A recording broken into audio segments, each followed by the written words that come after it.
Hello students, आप सभी का स्वागत है मैग्नेट ब्रेन्स हिंदी पर। मेरा नाम है अरुण और हम लोग बात कर रहे हैं रेखिक असमीकाओं के बारे में। कक्षा 11वीं का ये गणित है और इस पर आप लोग अध्याय 6 रेखिक असमीका पढ़ रहे हैं।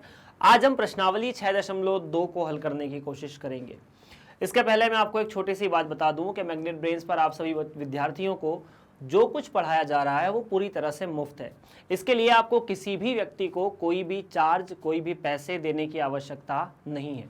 आप बिना किसी को कुछ दिए यहाँ पर पूरी तरह से सब कुछ पढ़ सकते हैं। सब कुछ आपके लिए फ्री है।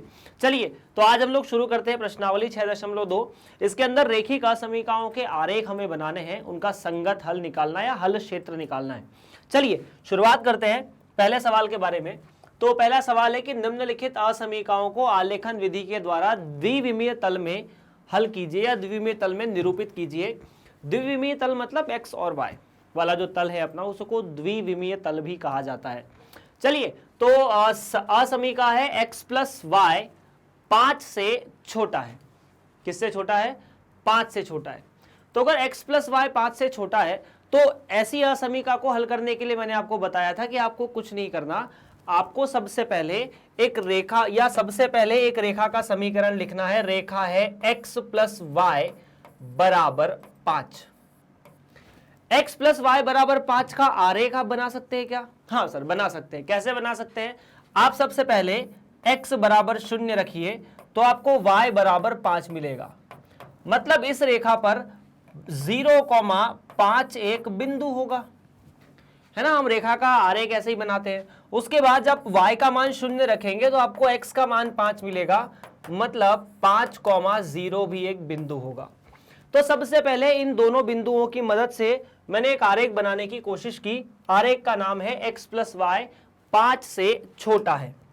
तो देखिए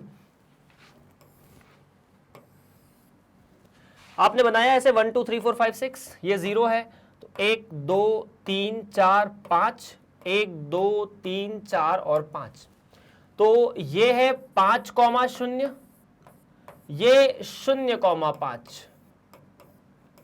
अगर मैं इन दोनों को कनेक्ट करने की कोशिश करता हूं तो इस रेखा का समीकरण बन जाएगा। इस रेखा का नाम है x प्लस वाई बराबर 5।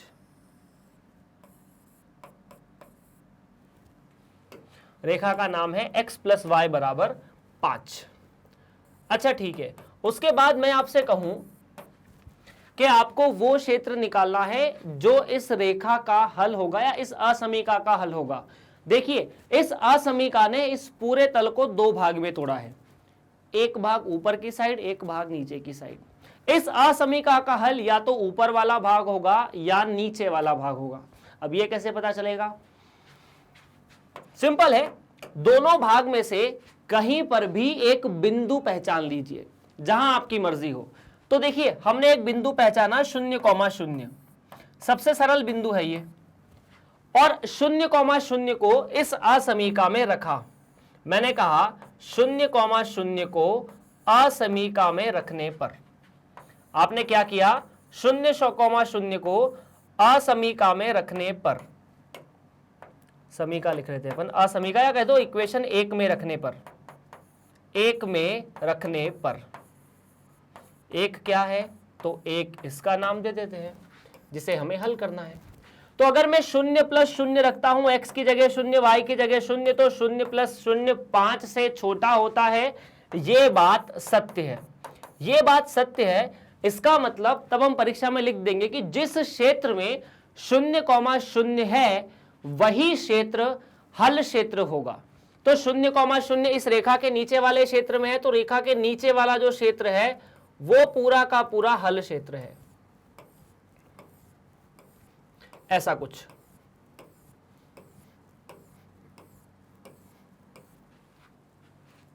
अच्छा उसके बाद मैंने आपसे कहा था कि इस रेखा, ये जो क्षेत्र है ना, ये वाला क्षेत्र, इस क्षेत्र को कहा जाएगा x प्लस वाई, यहां 0 से या 5 से छोटा है।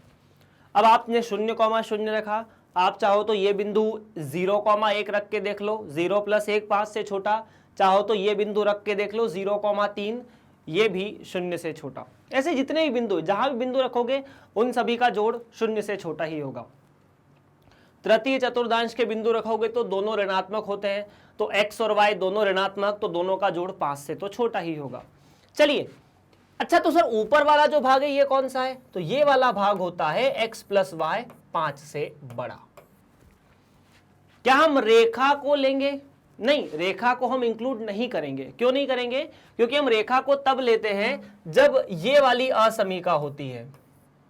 इस वाली असमीका के लिए हम रेखा को लेते हैं। ये वाली असमीका तो है नहीं, मतलब ये रेखा हल क्षेत्र के अंदर नहीं है। रेखा के आगे या नीचे का जितना भी भाग है वो हल क्षेत्र के अंदर है, और यही हमारा हल क्षेत्र है। इसे आप लिख भी सकते हैं, ये क्या है? हल क्षेत्र।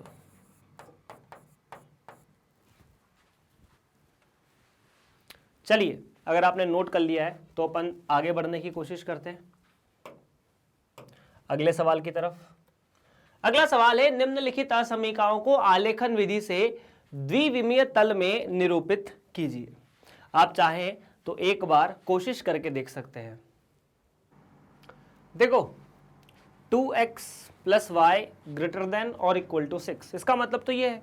तो सबसे पहले हम एक असमीका को बनाने की कोशिश करेंगे, या सबसे पहले एक रेखा को बनाएंगे 2x प्लस वाई बराबर 6। अगर ये समीकरण 1 है तो ये समीकरण 2 है। हम पहले असमीका को नहीं बनाएंगे, हम पहले एक समीकरण बनाएंगे। जहां असमीका है वहां बराबर का चिन्ह लगाकर हम इसका आरेख बनाएंगे। अब इसका आरेख बनाने के लिए हमें क्या चाहिए? 2 बिंदु, क्योंकि ये एक सरल रेखा है। एक सरल रेखा को बनाने के लिए हमें न्यूनतम 2 बिंदुओं की आवश्यकता है। ठीक है, 2 बिंदु मिल गए, काम हो जाएगा, है ना। तो देखिए, सबसे पहले आपने यहां पर x की जगह मान लीजिए 0 रखा। आपने क्या किया? x की जगह पर आपने रखा 0।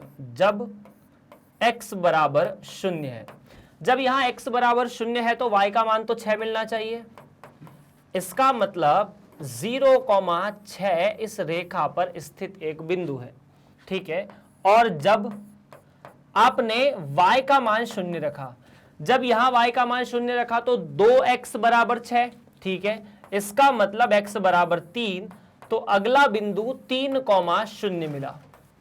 हम x बराबर 0 या 0,6 और 3,0 को बनाने की कोशिश करेंगे। अब चूंकि मैं यहां पर रफ स्केच बना रहा हूं, कुछ चीजें ऊपर नीचे हो सकती है।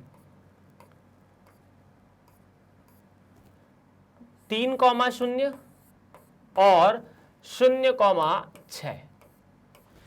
चलिए, तो इस रेखा को बनाने के लिए क्या करना पड़ेगा? एक सीधी लाइन ऐसी खींची जाए जो 0,6 से लेकर 3,0 पे जाए, और 3,0 ऐसा है। यह है x या 2x प्लस वाई बराबर 6 की रेखा। इस रेखा ने फिर से इस क्षेत्र को 2 तरीके से तोड़ा है, एक उस साइड एक इस साइड, है ना। अब हमें पता करना है कि वो जो क्षेत्र है वो 6 या 6 से बड़ा हो। तो पहले बात करते हैं, जब, या यूं कह दें कि समीकरण 1 में 0,0 रखने पर, अगर मैं 0,0 समीकरण 1 में रखने जाऊंगा तो क्या होगा?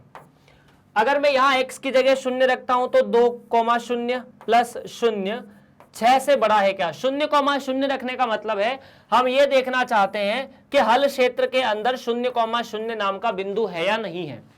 तो इसका मतलब ये बात तो असत्य है। असत्य क्यों है? क्योंकि 0 गुणा 2 भी 0 प्लस 0 0, तो 0 कभी 6 से बड़ा नहीं होता, इसीलिए यह बात ना 6 के बराबर होता है, इसीलिए यह बात असत्य है। अगर असत्य है तो 0,0 इस समीकरण के या इस असमीका के हल क्षेत्र के अंदर नहीं है, मतलब ये वाला बिंदु हल क्षेत्र के अंदर नहीं है। तो चूंकि ये वाला बिंदु हल क्षेत्र के अंदर नहीं है तो ये पूरा का पूरा क्षेत्र हल क्षेत्र के अंदर नहीं होगा।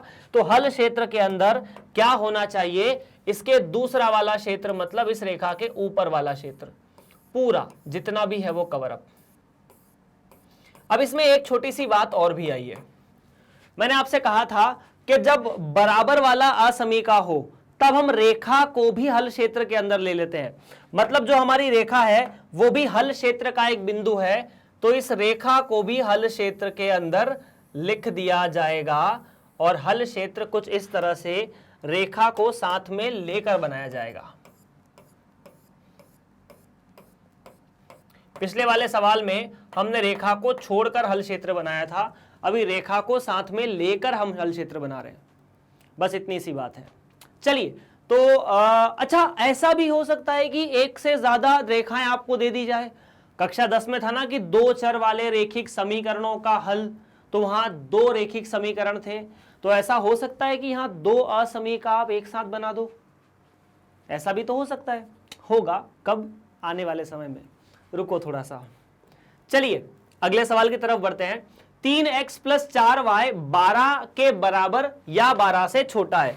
तो हमें जिस समीकरण के बारे में बात करनी है वो ये है, पर यदि मैं यहां पर इसे बराबर का चिन्ह लगा दूं तो 3x + 4y = 12, यह समीकरण, सबसे पहले हमें इसे बनाना है, इसका आरेख बनाना है, ठीक है। तो इसका आरेख बनाने के लिए मैंने क्या किया, क्या सबसे पहली स्टेप क्या है, याद रख लो, सबसे पहली स्टेप यह है कि जहां पर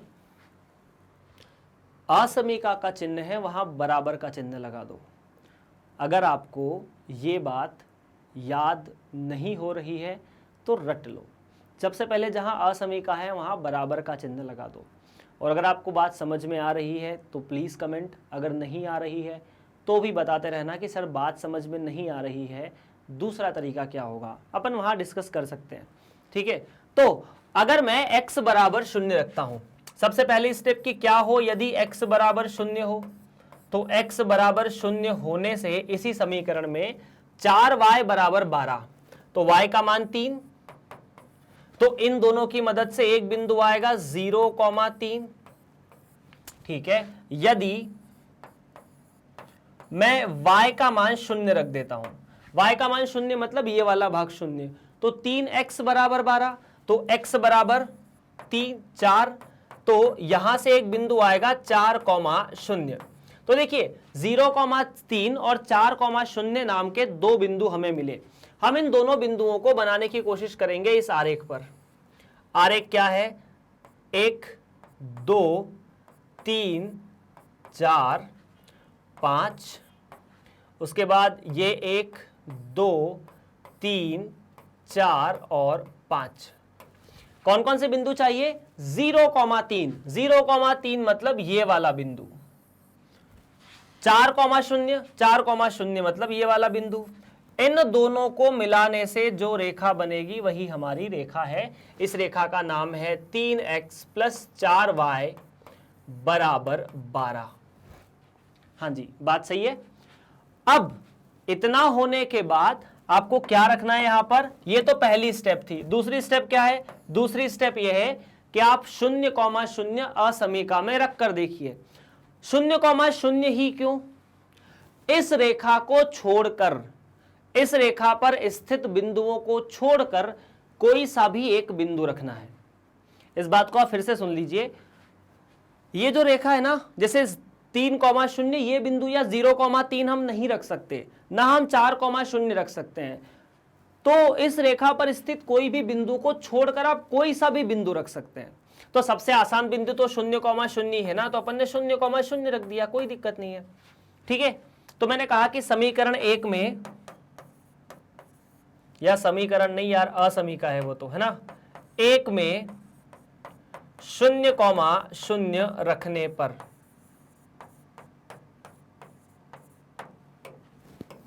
अगर 1 में 0,0 रखा जाएगा तो क्या मिलेगा, 3 × 0 + 4 × 0, 12 से बड़ा या छोटा है, 12 के बराबर या छोटा है। और ये बात सत्य है, क्यों, क्योंकि 3 × 0 भी 0 और 4 × 0 भी 0, ये या तो 12 के बराबर है या 12 से छोटा है। ये बात सही है, ये 12 से छोटा है, मतलब ये बात सत्य है। तो जिस क्षेत्र में 0,0 स्थित है, यहां हमें लिखना पड़ेगा, अतः जिस क्षेत्र में 0,0 स्थित है वही हमारा हल क्षेत्र होगा। 0,0 किस क्षेत्र में स्थित है,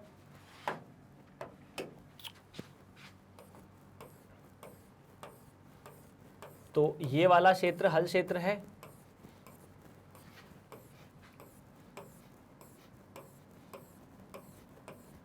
अब क्या, अब फिर एक और बात है, क्या यहां बराबर वाला चिन्ह है, हाँ जी है। तो हम फिर से लिखेंगे कि चूंकि इस असमीका में 3x + 4y = 12 भी हो सकता है, अतः सरल रेखा 3x + 4y = 12 भी हमारे हल क्षेत्र के अंदर उपस्थित होगी। और अगर ये रेखा हमारे हल क्षेत्र के अंदर उपस्थित होगी तो रेखा पर रहने वाला प्रत्येक बिंदु भी हमारा हल क्षेत्र होगा, कुछ इस तरह से।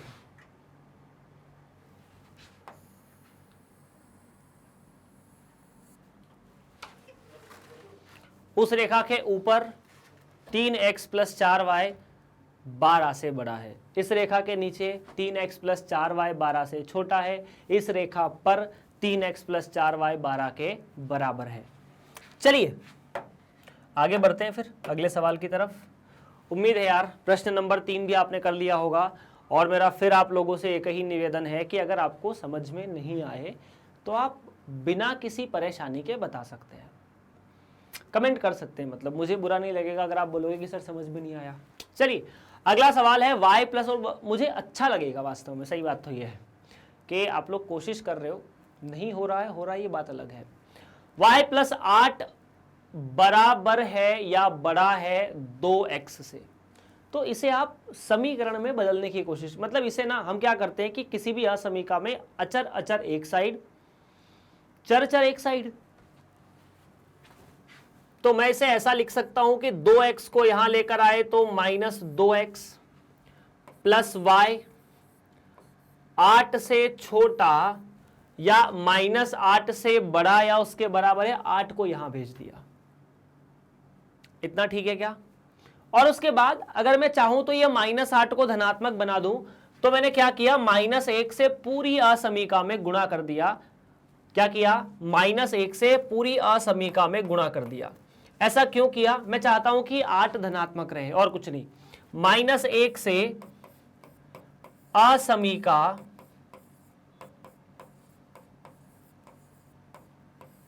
में गुणा करने पर, असमीका मतलब इनइक्वालिटी, रेखिक असमीका मतलब लीनियर इनइक्वालिटी। चलिए अगर मैं यहां पर -1 से गुणा करता हूं तो -2x, तो 2x प्लस y की जगह -y और -8 की जगह +8, और ये जो असमीका का चिन्ह है ये बदल जाएगा क्योंकि आपने ऋणात्मक संख्या से गुणा किया है। ठीक, अब उसके बाद क्या स्टेप होगी? असमीका ऐसी दिखी, बिल्कुल दिखी। हमारी पहली स्टेप क्या होगी? पहली स्टेप ये होगी कि हम x बराबर 0 रखें, या फिर सबसे पहले हम इस रेखा के बारे में बात कर लेते हैं जिस रेखा का हमें समीकरण बनाना है। रेखा कौन सी? 2x - y = 8। पहले तो हमें ये रेखा बनानी पड़ेगी। अगर हमें ये रेखा बनानी पड़ेगी तो हमने पहले तो x बराबर 0 रखा। जब x बराबर 0 रखा तो -y बराबर 8 या y बराबर -8, इसका मतलब 0, -8 इस रेखा पर स्थित एक बिंदु है। उसके बाद जब मैंने y का मान 0 रखा तो y का मान 0 रखने से 0 हो गया। 2x बराबर 8, इसका मतलब x बराबर 4, मतलब इस रेखा पर 4,0 भी एक बिंदु है। तो हमें दो बिंदु चाहिए, 4,0 और 0,-8। तो मैं थोड़ा सा ऐसे बनाने की कोशिश करता हूं, 1 2 3 4, तो ये तो अपना 4,0 है, और 1 2 3 4 5 6 7 और 8, ये है 0,-8, क्योंकि x अक्ष के नीचे y ऋणात्मक होता है। ऊपर तो 1 2 3 4 हो जाएगा, बाकी के बिंदु आप लिख लो 1 2 -1 -2 -3 -4 -5 -6 -7 -8, और यही 1 2 3 4। ठीक, तो अब इन दोनों को मिलाया जाए तो इन दोनों को मिलाने के लिए थोड़ा सा स्पेशल हमें ज्योमेट्री ट्रिक्स की ज़रूरत पड़ सकती है।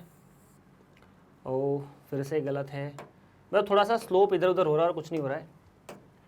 रेखा को बनाना बड़ा मुश्किल है। चलो हो गया, ऑलमोस्ट हो गया, ये भी हमारा सही है। 2x - y = 8, तो हमने लिखा 2x - y = 8, हमने रेखा बना दी। अब इस रेखा से दो भाग बने, एक इधर एक ऊपर। आपको क्या चाहिए? ये वाली असमीका, मतलब ये वाली असमीका।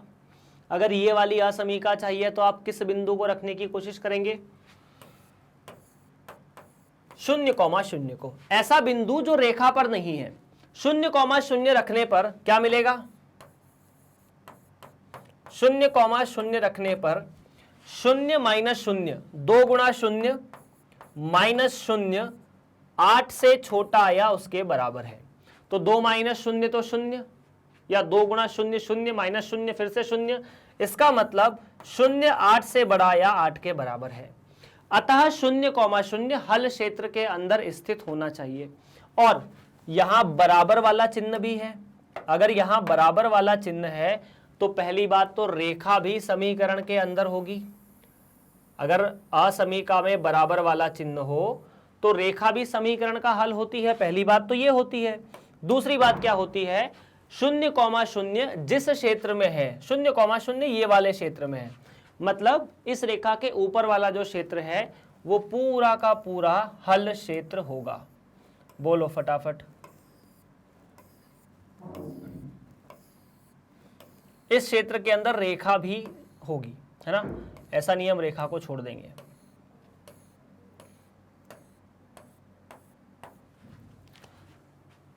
अब ये सर हल क्षेत्र कहां तक जाएगा?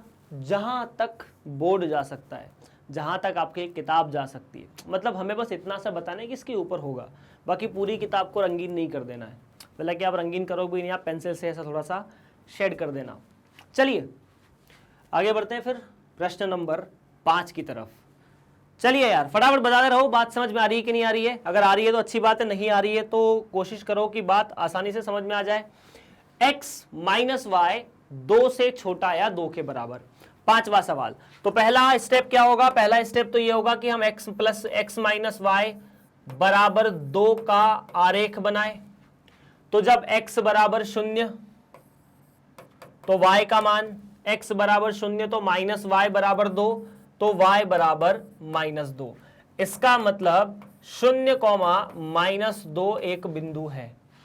दूसरा, जब y का मान 0, y का मान 0 तो x बराबर 2, तो x बराबर 2। इसका मतलब 2,0 भी हल क्षेत्र का एक बिंदु है। चलिए तो सबसे पहले यह हल क्षेत्र का नहीं, रेखा पर स्थित एक बिंदु है। अभी तो हल क्षेत्र आया भी नहीं। 1 2 -1 -2, तो 0,-2 y अक्ष पर स्थित है, 2,0 x अक्ष पर स्थित है। इन दोनों को मिलाया जाए तो रेखा आ जाए x माइनस वाई बराबर 2। ठीक है, उसके बाद क्या करेंगे? उसके बाद इस रेखा के अलावा जो हमारी मर्जी हो हम वो बिंदु रख सकते हैं। चलिए आप अभी तक 0,0 रख कर आए हो, मैंने एक बिंदु रख दिया 0,0 के अलावा। 0,0 रखने से जवाब तो आएगा, दिक्कत की कोई बात नहीं है। मान लीजिए यह बिंदु 2,-2 है, इन दोनों की मदद से बना, यही ना 2,-2 एक बिंदु है। 0,0 की जगह इस बार हम 2,-2 रख लेते हैं। क्या रखते हैं? असमीका में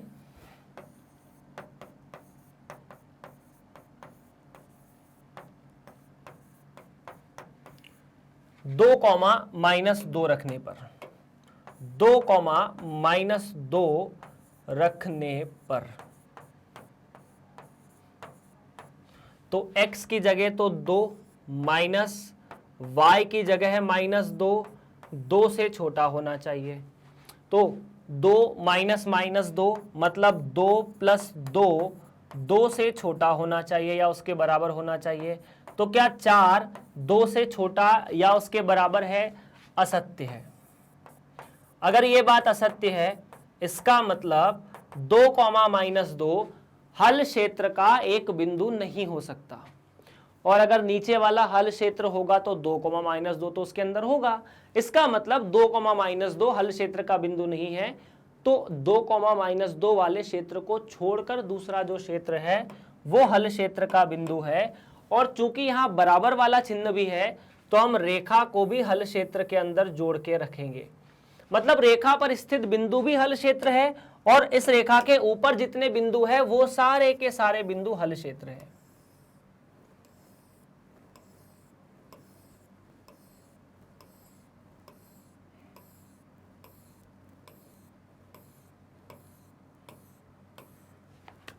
इतना सा। अच्छा, फिर एक छोटी सी बात आपको यहाँ, अगर आप 0,0 रख के देखते तो क्या होता सर? अगर मैं 0,0 रखता तो 0 - 0 2 या 2 से छोटा है, बात सही है, मतलब 0,0 जिस क्षेत्र में है वो हल होता, बात तो वहीं से आ गई। ठीक है, तो इस तरह से हल क्षेत्र निकाला जा सकता है या निकाला जाएगा। हल क्षेत्र निकालने में मुझे उम्मीद है अब आपको कोई समस्या नहीं होगी। अगर होगी तो इन सवालों को एक बार फिर से प्रैक्टिस करने के बाद वो हल हो जानी चाहिए। चलिए सवाल नंबर 6, 2x - 3y 6 से बड़ा है। अगर 2x - 3y 6 से बड़ा है तो सबसे पहली स्टेप आप क्या करेंगे? सबसे पहले 2x - 3y को 6 के बराबर लिखेंगे, और 2x - 3y को 6 के बराबर लिखते ही आप सबसे पहले इसका आरेख बनाएंगे। तो जब x बराबर 0 है, जब x बराबर 0, x बराबर 0 तो ये चीज 0, -3y बराबर 6 तो y का मान -2 आ जाएगा। ठीक है, तो क्या मैं कह दूं 0, -2 इस समीकरण का एक या इस रेखा पर स्थित एक बिंदु है। ठीक है, जब y बराबर 0 है तो x का मान 3 आ जाएगा।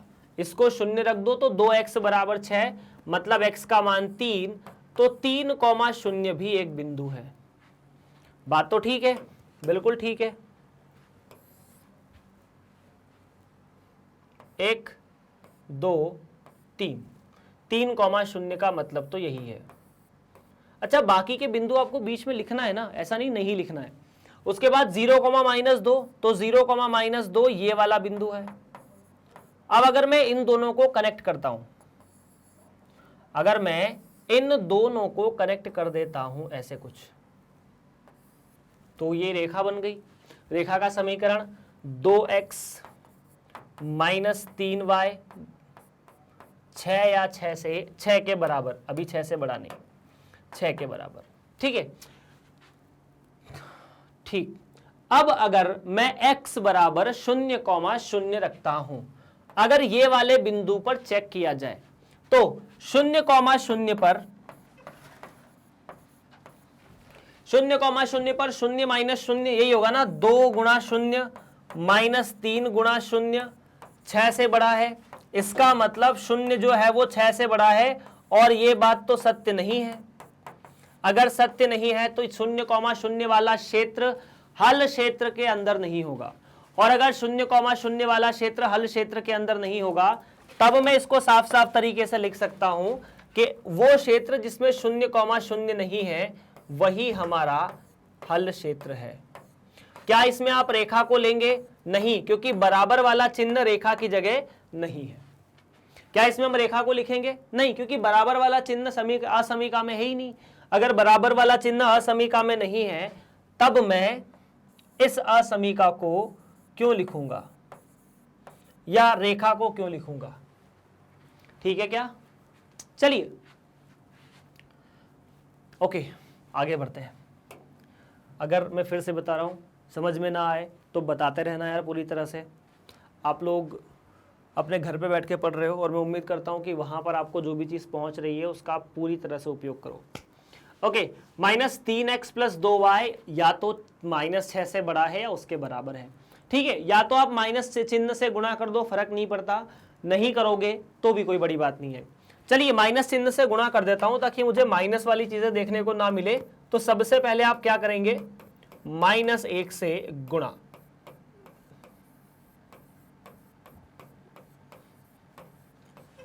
तो अगर मैं -1 से गुणा करूंगा तो ये तो हो जाएगा 3x - 2y, चिन्ह बदल जाएगा क्योंकि हम असमीका में -1 से गुणा कर रहे हैं, और ये असमीका देखी देखी सी लग रही है। पुराने सवाल में यही तो किया था अपन ने, लगभग इसी के जैसा था। हालांकि कोई बात नहीं, अपन इसको फिर से बना लेंगे। तो सबसे पहली स्टेप आपको क्या लिखना पड़ेगा? 3x - 2y बराबर 6। हम इसका आरेख बनाएंगे। तो 3x - 2y बराबर 6 का आरेख कैसा बनेगा? तो सबसे पहले आपने यहां पर कुछ बिंदु बना लिए, 1 2 3। पहले बिंदु निकाल लेते हैं, उसके हिसाब से आरेख बनाएंगे। तो जब x बराबर 0, अगर x बराबर 0 आपने यहां रखा तो -2y बराबर 6, इसका मतलब y का मान -3, तो 0, -3 एक बिंदु मिला। ठीक है, जब y का मान 0, तो y का मान 0 रखा तो 3x बराबर 6, मतलब x बराबर 2, तो अगला बिंदु हमें x का मान 2, y का मान 0 ये मिला। तो एक तो चाहिए 0, -3, दूसरा 2, 0, तो 1, 2, ये 2, 0, दूसरा 0, -3, तो 1, 2, 3, तो 0, -3। अगर मैं इन दोनों को जोड़ दूंगा ऐसा कुछ, तो ये रेखा बन गई। रेखा कौन सी? 3x - 2y बराबर 6। ठीक है, तो 3x - 2y बराबर 6। अब यदि इस रेखा पर 0, 0 बिंदु स्थित नहीं है, तो 0, 0 बिंदु रखना सबसे सही काम होता है। अगर इस रेखा पर 0, 0, मान लो रेखा यहां से गुजरती, तो हम 0, 0 नहीं रख पाते। हम 0, 0 रख के देख सकते हैं, क्योंकि रेखा पर 0, 0 नहीं है। तो अगर आप 0, 0 रखोगे तो यहां पर रख लो, वहां रख लो, फर्क नहीं पड़ता। आपने यहां पर रखा तो 3 गुणा 0 -2 गुणा 0 less than or equal to 6। इसका मतलब है कि 0 जो है वो 6 या 6 से छोटा है, और ये बात सत्य है। और चूंकि यहां बराबर वाली असमीका भी है, तब मैं रेखा को भी अपने हल क्षेत्र के अंदर लेकर चलूंगा, और इस रेखा के ऊपर जितना भी क्षेत्र है वो पूरा का पूरा हल क्षेत्र है, ऐसा कुछ।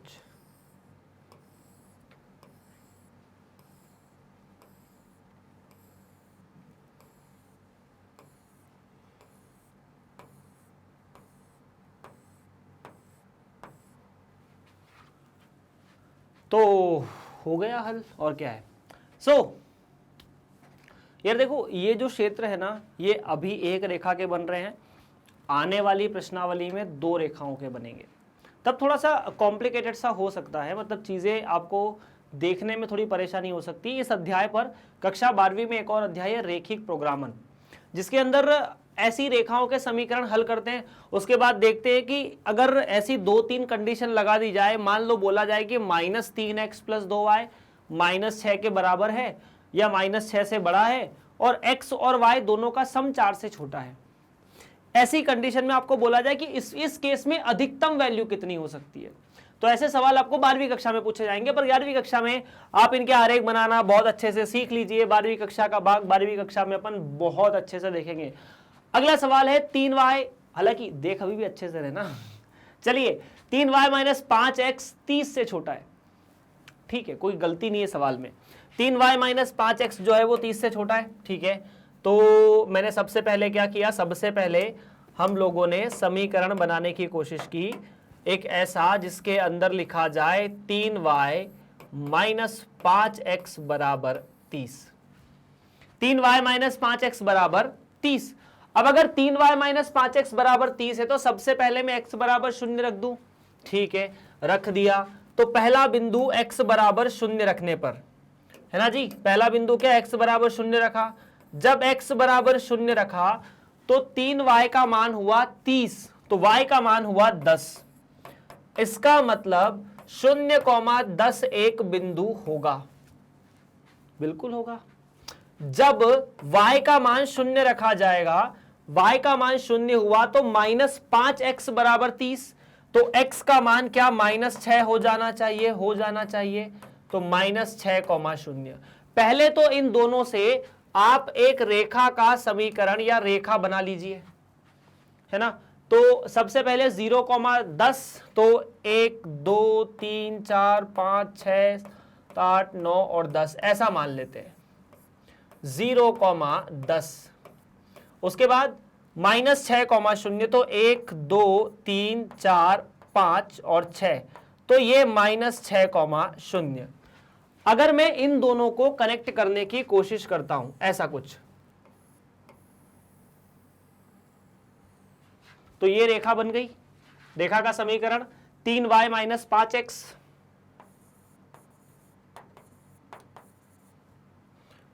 बराबर 30, ये जो रेखा है ना इस पर बराबर होगी चीजें। 3y माइनस 5x बराबर 30। अब क्या करें, 0,0 रख के देख लेते हैं, क्योंकि 0,0 इस रेखा पर स्थित नहीं है। तो मैंने रखा कि 0,0 रखने पर, किस में रखोगे 0,0? असमीका में ना, इस समीकरण में नहीं, इस असमीका में 0,0 रखना है। तो 3 गुणा 0 माइनस 5 गुणा 0 क्या 30 से छोटा है? बिल्कुल बात सही है, क्योंकि ये तो 0 आया। तो 0 जो है वो 30 से छोटा है, मतलब जिस क्षेत्र में 0,0 है वही क्षेत्र इस असमीका का हल क्षेत्र होगा।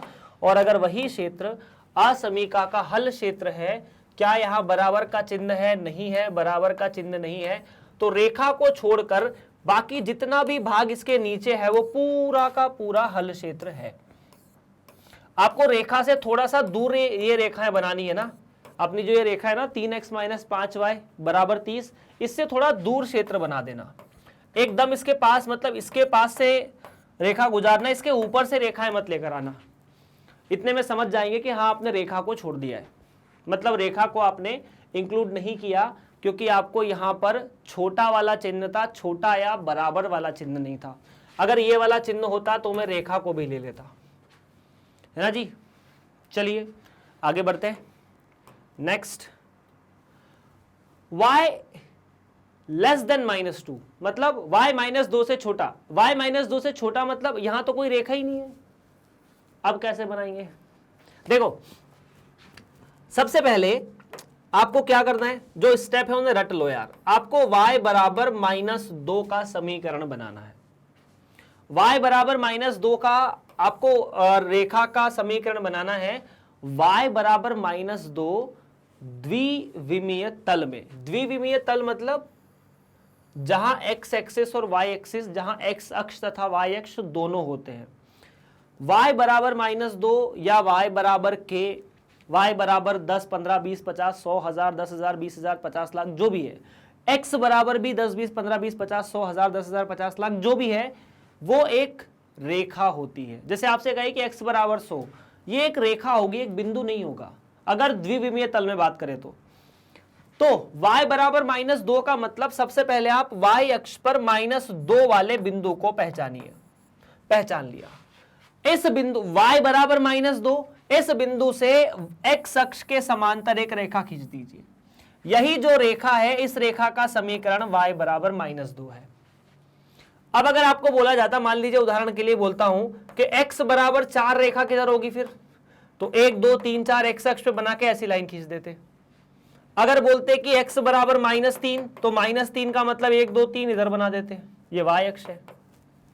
तो इस तरह से हम ये रेखाएं बनाते हैं। चलिए अब उसके बाद क्या करेंगे, रेखा तो बन गई, यहां पर आप 0,0 रख के देख लीजिए।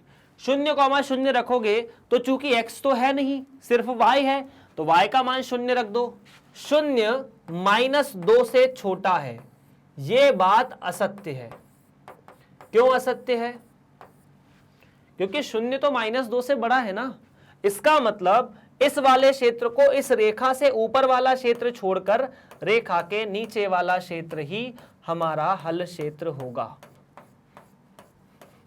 इसमें बराबर का चिन्ह है क्या? नहीं है। अगर बराबर का चिन्ह नहीं है तो ये रेखा पर स्थित कोई भी बिंदु हल क्षेत्र के अंदर नहीं होगा। बस इतना सा है।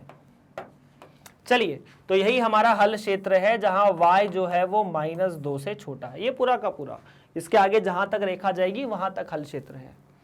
बस इतनी सी बात है। समझ में आया ना? गुड है। चलो फिर आगे बढ़ते हैं।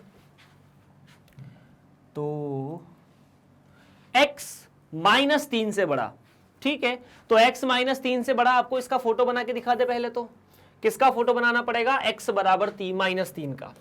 आपको x बराबर -3 का फोटो बनाना पड़ेगा। x बराबर -3 का मतलब 1, 2, 3, तो ये -3। x बराबर -3 का मतलब ये वाली रेखा, ये x बराबर -3। याद रखो, y बराबर a बोला जाए तो ये x अक्ष के समांतर रेखा होती है। x बराबर a, y अक्ष के समांतर। x बराबर a मतलब x बराबर -3 है यहां पर a का मान। अब आपको बोला कि x -3 से बड़ा, आप 0,0 रख के देखो। जब आपने 0,0 रखा तो y का मान तो 0 हो नहीं सकता क्योंकि y है ही नहीं। x का मान 0 रखा तो क्या 0 -3 से बड़ा है? हाँ सर, 0 -3 से बड़ा है। इसीलिए वो क्षेत्र जहां पर 0,0 है वो पूरा का पूरा हल क्षेत्र होगा।